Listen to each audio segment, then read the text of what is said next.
যশোর জেলার শুরু এখান থেকে বাঁকড়া গাছের জন্য কোনো দর্শক দেখতে পারে না, গাছে সম্পূর্ণ ঢাকা।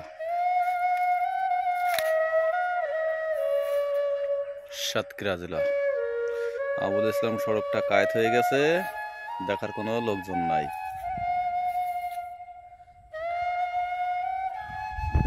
এখান থেকে 1 কিলোমিটার কোনো ভদ্রজা কিছুই নাই, বিন্দাস ফাঁকা।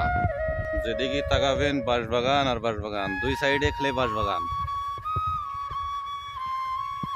1 কিলোমিটারের ভিতরে কোনো ঘর বাড়ি কিছু নাই।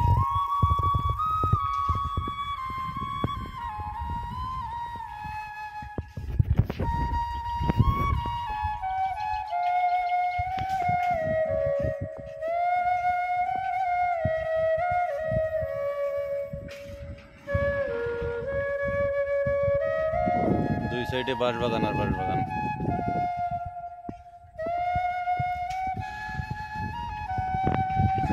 সৌদি আরবে মরুভূমি আর আমাদের গ্রামের বাঁশবাগান।